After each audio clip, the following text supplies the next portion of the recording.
Welcome you all to the topic Theories of Meaning Part 1.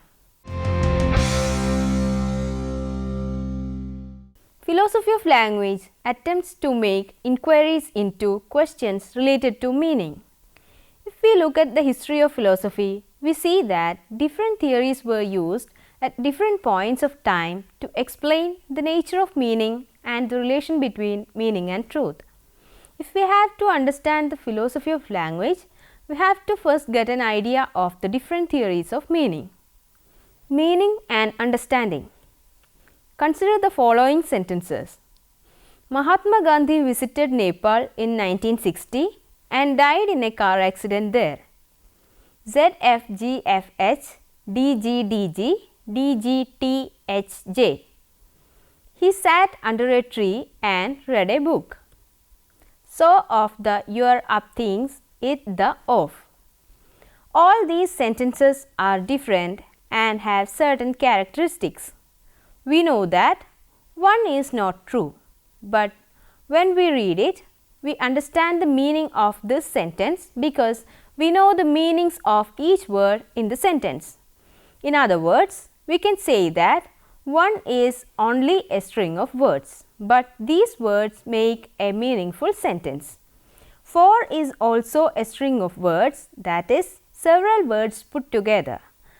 We understand the words separately, but when we read the words of four together, it doesn't make any sense.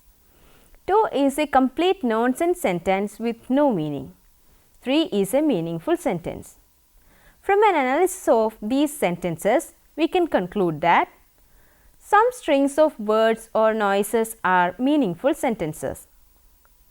Each meaningful sentence has parts and these parts are themselves meaningful. Each meaningful sentence means something in particular. Speakers of a language are able to understand many of that language's sentences without effort. They also produce new and long sentences in the same way. This conclusion gives rise to certain questions. What makes any string of marks or noises meaningful? Why does such a string mean what it means and not something else? How are human beings able to understand and produce appropriate meaningful speech?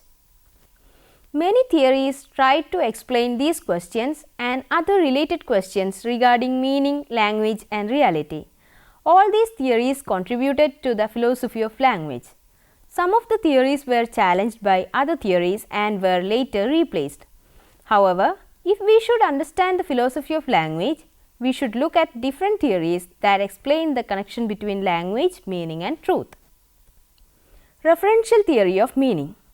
Referential theory of meaning was the most commonsensical explanation for the relation between language and meaning. The idea is that linguistic expressions, that is words or sentences, have the meanings because they stand for things. In other words, what a word means is what they stand for. In this view, words are like labels. They are symbols that represent, designate, name, denote or refer to items in the world. For example, the word Rajiv Gandhi denotes the person named Rajiv Gandhi and the noun dog refers to dogs. This theory was later critiqued by several other theories of language. Consider the following sentence. The cat sat on the mat. This should be understood as a complex arrangement of signs. The cat denotes or refers to a particular thing, the mat denotes something and sat on denotes the relation of sitting on. Sentences thus mirror or represent the states of affairs they describe. According to the referential theory of meaning, this is how they get meaning. Objections to the referential theory. There were several objections to the referential theory of language.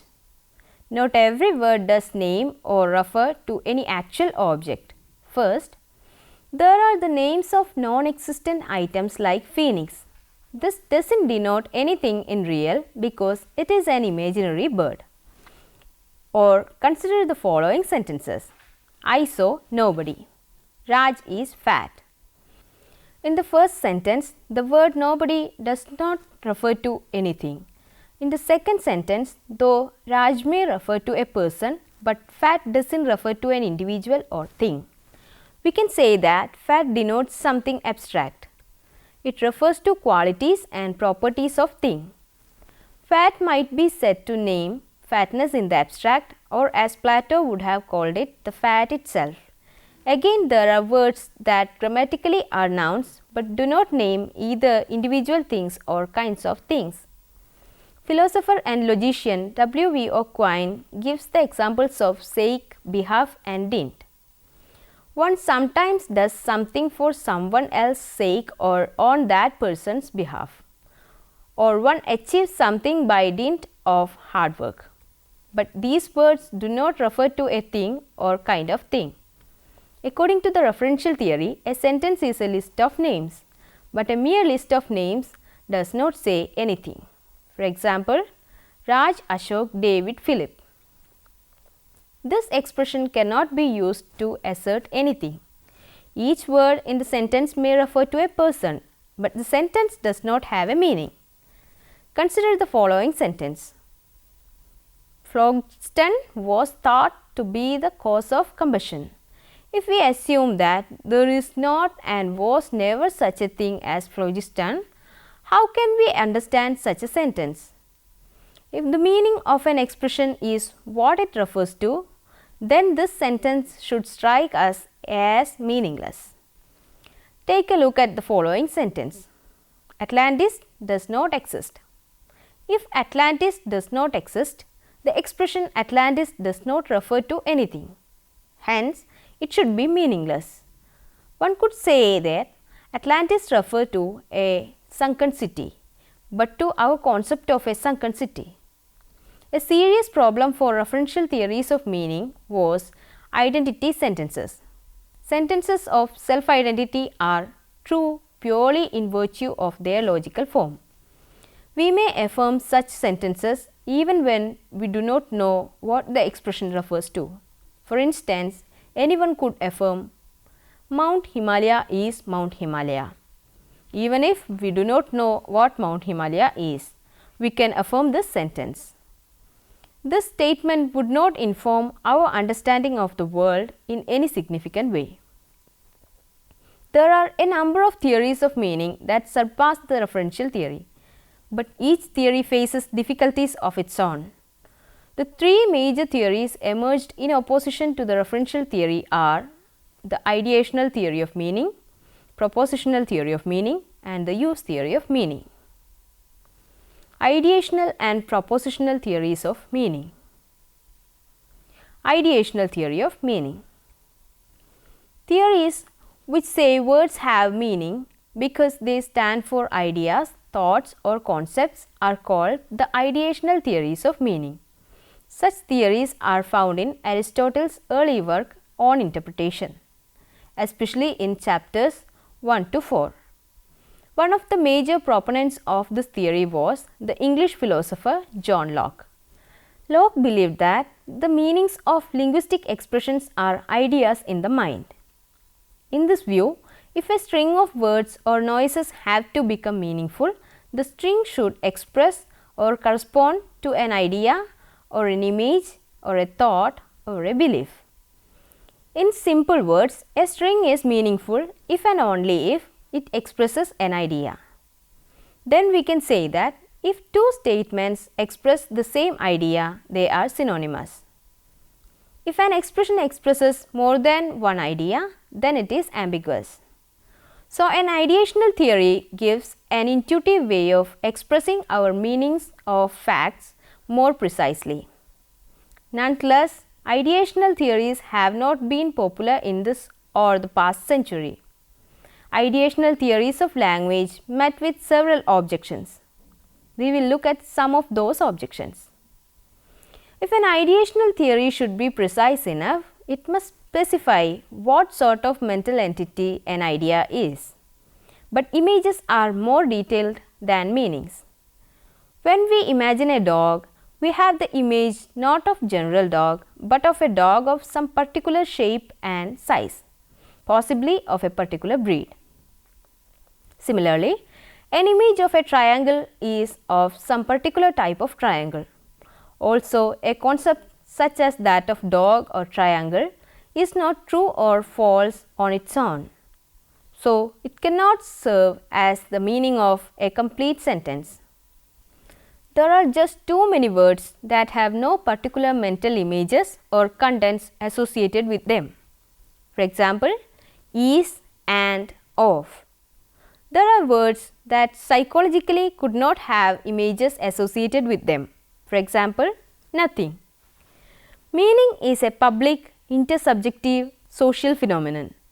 A Malayalam word will have a meaning for the entire community of Malayalam speakers. But ideas, images and feelings in the mind are not intersubjective in that way. They are subjective, held only in the minds of individual persons. They differ from person to person depending on one's total mental state and background. Therefore, meanings are not ideas in the mind. There are meaningful sentences that do not express any actual idea or thought or mental state. So, there are sentences that are perfectly meaningful but whose contents have never been thought by anyone or even occurred to anyone. Thus, there are meaningful sentences that do not correspond to any actual mental entities. Propositional theory. According to the propositional theory, sentence meanings are propositions. Propositions are abstract entities. Numbers are abstract entities which are useful for measuring things. Similarly, propositions are abstract entities which are useful for measuring states of people's minds and contents of what they say. They have an internal structure. Propositions are composed of abstract parts called concepts, which are the meanings of expressions. Propositional theory of meaning also had objections to it. We have said that propositions are abstract entities. If we consider them as entities, these abstract items are somewhat weird. They are not located anywhere in space, and since they could not be created or destroyed, they are also temporally eternal or at least everlasting. They existed long before any living being, even though their contents are based on specific states of human affairs. And they have no causal properties, that is, they do not make anything happen. Propositions are in a sense unfamiliar and alien to our experience. They are not really explanatory, they just present the data in a different terminology. Meanings have causal powers, but abstract entities like propositions don't. Meanings play an active role in the human society, but propositions do not have this power. Use theory of meaning. We have considered three main theories of meaning so far. Referential. Meaning is naming. Every word stands for something, and the something it stands for is its meaning. Ideational. Meanings are ideas. In the crudest version, ideas are understood as images. Propositional. Meanings are abstract entities. Ludwig Wittgenstein was an Austrian philosopher who inspired two of the century's principal philosophical movements, logical positivism and ordinary language philosophy. Wittgenstein explicitly argued against referential and ideational theories of meaning. He implicitly criticizes the propositional theory of meaning. He also offered a rival view which was often called the meaning is use. This was later developed into the use theory of meaning. The proposition theory treats sentences and their meaning as abstract entities whose structure can be studied. But Ludwig Wittgenstein argued that words and sentences are more like game pieces or tokens. They are used to make moves in rule-governed conventional social practices. In other words, a meaning is not an abstract object. Meaning is a matter of the role an expression plays in human social behavior. To know the expression's meaning is just to know how to use the expression appropriately in social settings. Thus, we can say the Wittgenstein's use theory is a social behavioral idea. Wittgenstein also criticized the view that linguistic expressions have direct references to things in the world. He compared linguistic activity to the playing of games. Language is not like marks on the blackboard, which has a relation to abstract entities called propositions. Language, on the other hand, is something that people do. In that sense, language is rule governed and conventional. Linguistic activity is governed by rules in the same way that the playing of a game is governed by rules. For example, consider expressions like hello, damn, oh dear, excuse me, I mean, thanks, stop it, your own, and bless you. These words gain meanings not by standing for some things out in the world. They are not expressing propositions either. According to Wittgenstein, they are conventional devices of greeting, expressing dismay, deploring, apologizing, endorsing, thanking, protesting, committing oneself to a bet, and blessing. They have socially defined roles. There are appropriate occasions for using them, inappropriate occasions for using them, and appropriate responses. When we talk of their meanings, we mean the functions they perform in the context of our current social practices. But he admitted that most expressions have more complicated social roles. Wittgenstein have another example to make his point clear. A builder and his assistant use just 4 kinds of building stones. They speak a language that has just 4 corresponding words in it: block, pillar, slab, and beam. They build things using these 4 words. When the builder says slab, the assistant brings a stone of the appropriate shape. Referential theories may say that word slab refers to a block of this shape.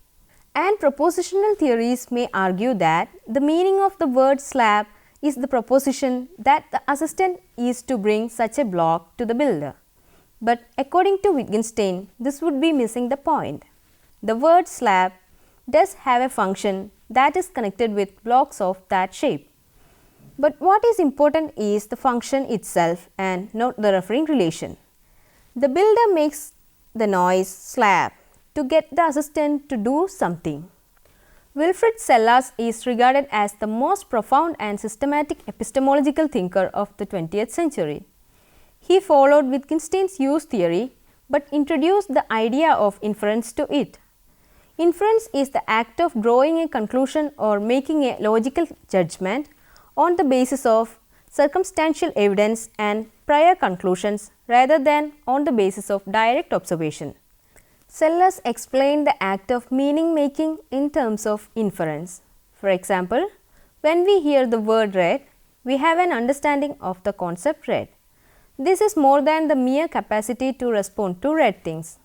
We understand the word red because we know what the inferential significance of applying the concept red is. We know what follows from something's being red. For instance, we know that it is a color and not a prime number, and so on. It is the complexity of patterns of inference that allows the use theorist to accommodate long, novel sentences. In this view, one sentence is implied in another, not because the 2 sentences express propositions and one of the propositions is contained in the other, but it is socially expected that one's neighbor would perform the act of inferring the second sentence from the first. Wilfrid Sellars invoked the idea of inferring as a social act. Objections to use theory of meaning. The use theory of meaning was met with objections too.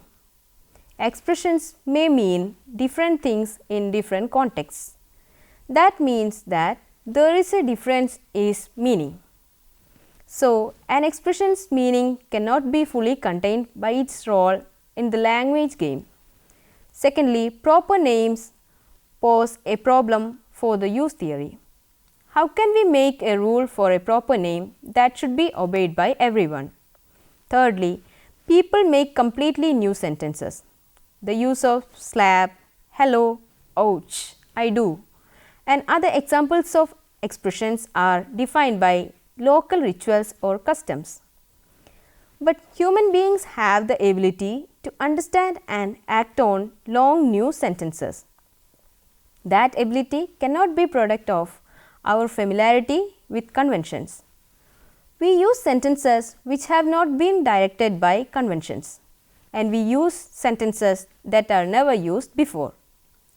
Fourthly, people may use an expression without understanding its meaning. Suppose some community agrees to use certain words in a peculiar way. If a newcomer comes to this society and knew nothing of the arrangement, he or she would not understand what was going on.